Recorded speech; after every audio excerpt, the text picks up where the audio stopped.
खगपति ध्रुवोद्धव अम्बरीश विदुर अक्रूर सुदामा चंद्रहास चित्रकेतु ग्राह गज पांडव नामा कौशाल कुंते बधु पटय चतल जारी हरि वल्लभ सब प्रार्थों जिन चरण रेणु आशा धरी। नौवें छपे में आगे नवम स्थान पे खगपति जटायु का नाम है। प्रयागराज जी महाराज जटायु जी के बारे में क्या लिखते हैं, बहुत ही सुंदर प्रसंग की याद दिलाते हैं, जिससे जटायु जी के दिव्य चरित्र को समझने का अवसर हमें मिले। जानकी हरण के रावण मरण काज सुनिसी, जानकी हरण के रावण मरण काज सुनिसी, तावानी गगराज दौड़ो आयो है, बड़ी लड़ाई लेनी दे हमारी फेरी रीनी राखे प्राण राम मुख देखी बस आयो है। प्रसंग उस समय की याद दिलाती है जब रावण भगवती जानकी जी का अपहरण करके जा रहा है और श्री किशोरी जी वहां से क्रंदन करते हुए पुकार करते हुए बुलाती है कि कोई मेरी रक्षा करो, कोई मेरी रक्षा करो। जानकी जी की आवाज को सुन करके खगपति गरुड़ जी दौड़े पड़े और रावण के सम्मुख हो गए, रावण से युद्ध करने के लिए तत्पर हुए। बड़ी भयानक लड़ाई पड़ी। रावण जैसे दुर्दांत योद्धा के समक्ष खड़े हो करके जटायु जी ने अपने शरीर को न्यौछावर करने का निर्णय ले लिया। अपने शरीर का समर्पण करके आप जो है उनसे युद्ध करने को उपस्थित हो। आगे कहते हैं, राखे प्राण राम मुख देखी वो सुहायो है। उधर रावण ने अपने बाण से, रावण ने अपने खड्ग से इनके शरीर के टुकड़े टुकड़े कर दिए, इनके पंख काट दिए। पंख कटे हुए गरुड़ जी गिर करके नीचे जमीन पर जब गिरे, धरती पर गिरे, तो इन्होंने अपने प्राणों को रोक लिया कि राम का दर्शन करें। भगवान श्री राम के दर्शनार्थ प्राणों को रोके रखे।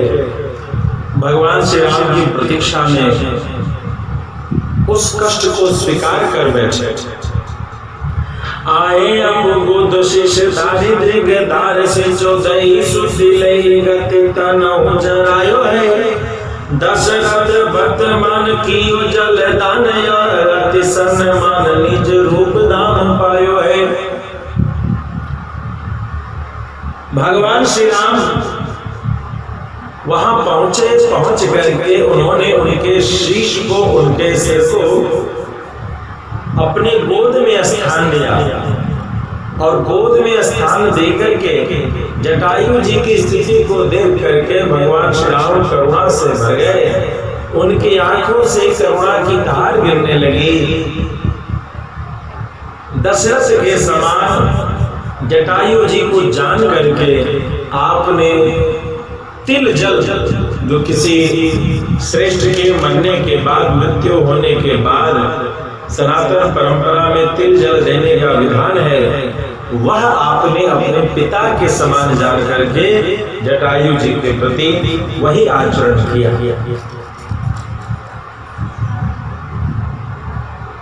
इसके बारे में बहुत ही सुंदर सवैया आती है। दीन मलिन अधीन है, अंग विहंग पर्योचित खिन्न दुखारी, राघव दीन दयालु कृपाल को देखे दुखे करुणा भई भारी। दीन मलिन अधीन है, जटायु जी के दैन्य अवस्था है,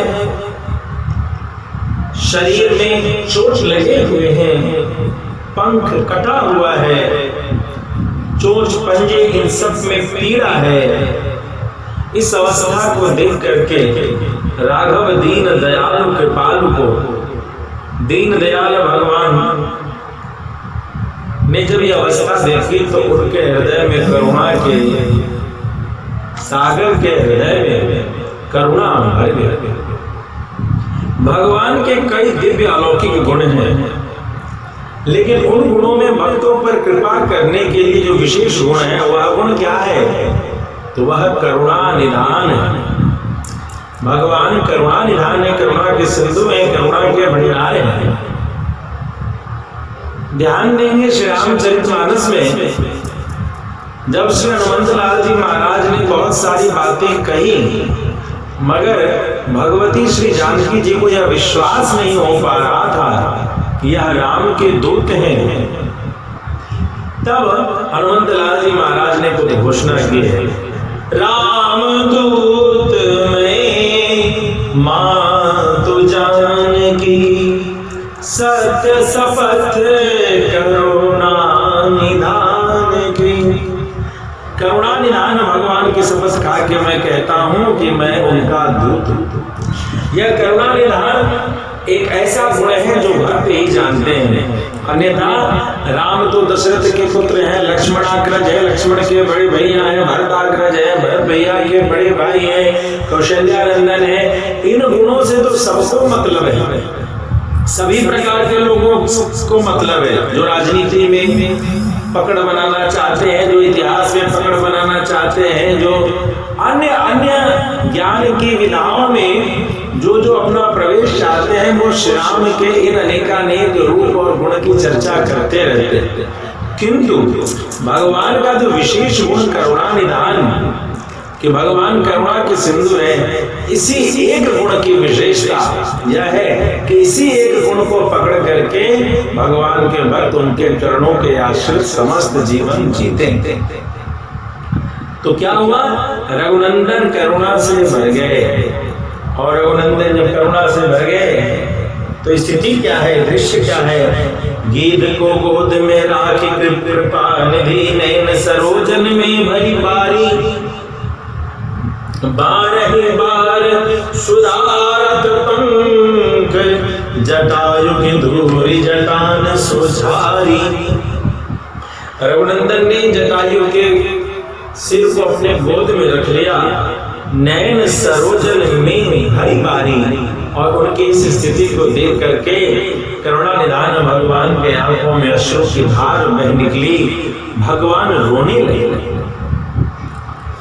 बारह बार सुधारत पंख, कटे हुए पंख को देखते हैं, कटे हुए शरीर को देखते हैं। जटायु की धूरी जटान सुझारी, और जटायु के शरीर पर लगे हुए धूली को भगवान अपनी जटा से झाड़ रहे हैं। देखिए, हम सभी भगवान की एक महिमा को गाते हैं कि त्वमेव माता च पिता त्वमेव बंधुश्च सखा त्वमेव विद्या द्रविणं त्वमेव सर्वं मम देव देव। भगवान ही तात मात सारे रिश्ते नाते सर्वस्व भगवान ही तो है। यह कैसे अद्भुत लीला है जिस समय भगवान दो भाव से सेवा कर रहे हैं, दो भाव से उपस्थित है। एक भाव पिता के मित्र होने के कारण भगवान स्वयं को उनका संतान पुत्र मान करके बाहरी सांसारिक जो धार्मिक विचार है, जो लौकिक रीति है, उसका परिपालन कर रहे हैं कि चिता जलाई, दाह संस्कार किया, तिल जल दिया, यह पुत्र होने के कर्तव्य को निभा। साथ ही साथ एक मां के भाव से भी भगवान जटायु जी की ओर देख रहे थे। मां क्या करती थी? बालक जब बाहर के खेल से खेलता हुआ कहीं गिर पड़े तो उसके शरीर में कुछ चोट आती है, धूल लग जाती है। वह बालक चोट लगने के बाद माँ की आंचल में आता है, माँ के पास आता है और माँ क्या करती है, उस बालक को अपने आंचल में छिपा के रख लेती है। भगवान रघुनंदन जटायु को अपने गोद में रखे और माँ क्या करती, माँ अपने शरीर पर कैसी भी कीमती वस्त्र आभूषण उसने क्यों ना धारण कर लिया हो, लेकिन माँ अपने लाल अपने बालक के शरीर के धूल को हटाने के लिए कोई दूसरी चीज खोजने नहीं जाती। उसके शरीर में उपस्थित जो दिव्य सुंदर वस्त्र है, उसी सुंदर वस्त्र से वह उस धूल को धोती है, साफ करने लगती है, उसके मुख को पोंछने लगती है, उसके शरीर के अंग अंग को अपने कीमती वस्त्र से पोंछ लेती है। यही दर्शन रघुनंदन यहाँ कर रहे हैं। जिस तरीके से माँ इस कृत्य को करते समय यह नहीं देख पाती कि बालक के ऊपर लगे हुए धूल को तो हटा रही है, किंतु वही धूल वह अपने बेशकीमती वस्त्र पर, अनमोल वस्त्र पर लगा बैठी है। वह वस्त्रों में लग रहे धूल को न देख करके बालक के शरीर से हट रहे धूल पर विचार करके आनंदित होते। रघुनंदन भी इसी प्रकार से जटायु जी को गोद में ले करके उनके क्षत विक्षत धूल दूषित शरीर को देख करके, रक्त रंजित पीड़ित शरीर को देख करके, युद्ध के श्रम से धूल दूषित मलिन शरीर को देख करके रघुनंदन के हृदय में भी ममत्व का समुद्र जाग गया, करुणा सिंधु में लहरें आ गई। और उन लहरों ने क्या रोक लिया कि अनमोल महंगे वस्त्र के समान भगवान श्री रघुनंदन के मस्तक पर जटा जूट है।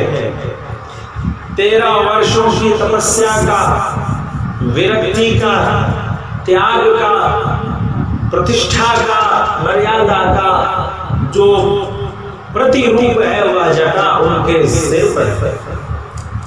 भगवान रघुनंदन ने देखा कि अब दूसरी जगह कहाँ जाऊं, मैं अपनी जटा से ही, जटा के कोमल कोमल स्पर्श से ही कोई दूसरी चीज से स्पर्श करूंगा तो रावण ने तो इन्हें कष्ट दिया ही दिया, मेरे भी किसी और अवयव से, किसी और पदार्थ से किए गए प्रयास के कारण कहीं श्री जटायु जी को और पीड़ा न हो जाए, इसलिए अपनी जटा से जटायु के शरीर को पोंछ रहे।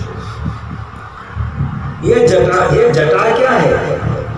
रघुनंदन ने अपने सर्वस्व, अपने तप, अपने धर्म, अपने मर्यादा के स्वरूप से जटायु जी के शरीर पे लगे हुए धूल को धोने की अद्भुत लीला की। धन्य है रघुनंदन जो धर्म स्वरूप भगवान है, उन्होंने अपने सिरमौर के माध्यम से, अपने शिखा के माध्यम से, अपनी चोटी के माध्यम से जटायु जी की सेवा की। भगवान इस लीला में एक अद्भुत सा रहस्य दिखा रहे हैं। ये जटायु कौन है?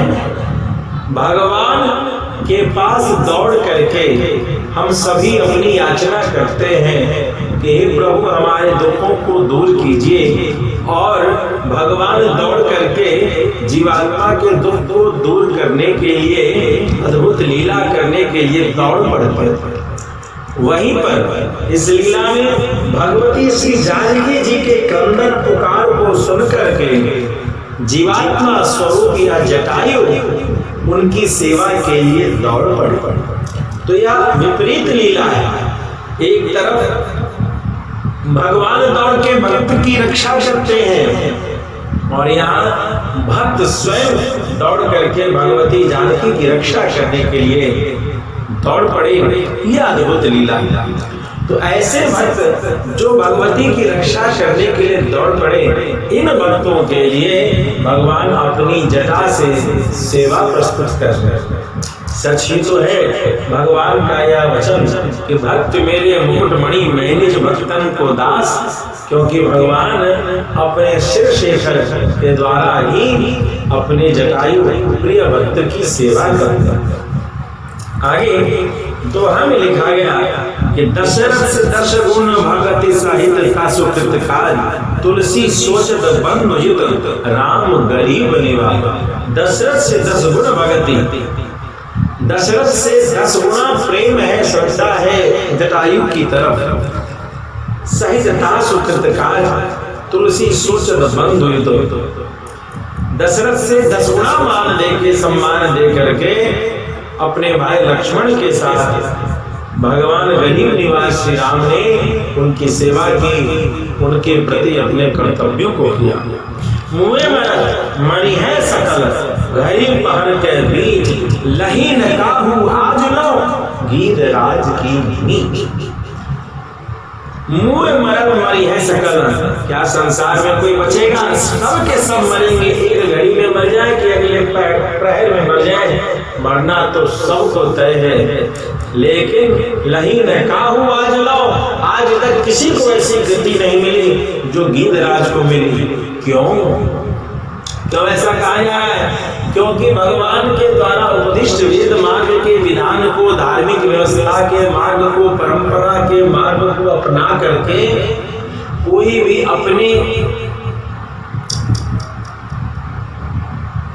अपने से श्रेष्ठ या अपने संबंधी के मृत्यु को उपस्थित होने पर तत्संबंधित और दैहिक क्रियाओं के माध्यम से उसकी सद्गति की चेष्टा करते हैं। और यहाँ धर्म स्वरूप वेद स्वरूप भगवान स्वयं उपस्थित होकर के जब जटायु के लिए और दैहिक क्रियाओं को कर रहे हैं, तो फिर जटायु जी की गति का कहना ही क्या।